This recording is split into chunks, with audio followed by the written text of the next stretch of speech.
Hi, this is Mark at Learn How to Garden, and we're now on to number 3 of the big 5 brassicas that we should all be attempting to grow. And this is my favourite. This is Brussels sprouts. I love Brussels sprouts, not those wind-inducing things you used to have at school that were so overcooked that you could squash them with your tongue. I'm talking about crisp, sweet, tasty sprouts, not just once a year at Christmas. You should be eating these 2-3 times a week. They are superb grown properly. And I think they're one of those things that don't freeze particularly well. So fresh ones from your garden are always going to be best.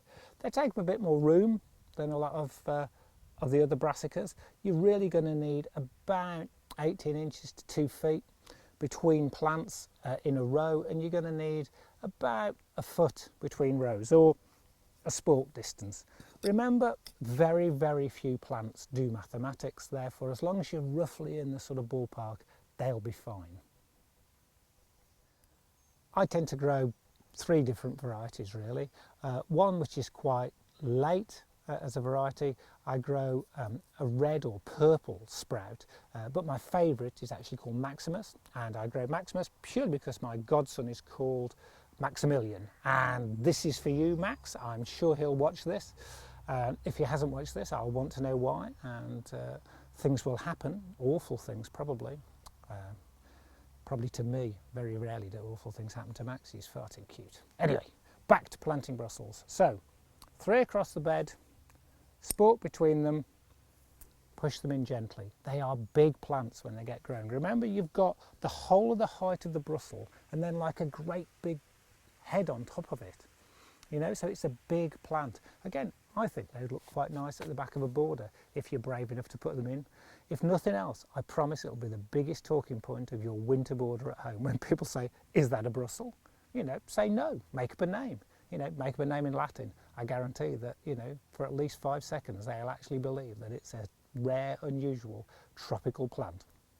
So we'll just plant the Brussels in a grid, about 3 across, spork between them.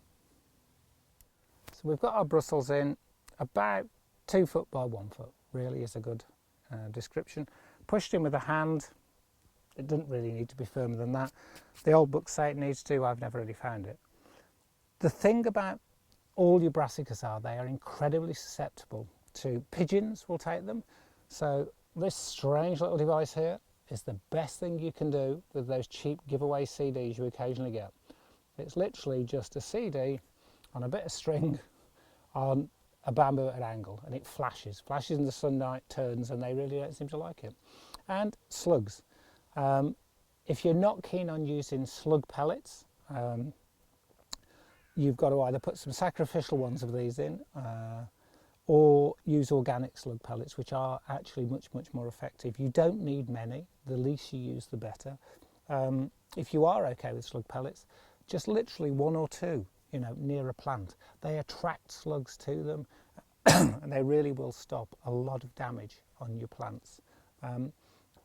90% of the time I'm very anti-slug pellets, but occasionally I have to say, you do think, is it worth it? Now I know that's quite controversial, but there you go. So that's your Brussels. The next of our 4 that we're going to come on to is collies.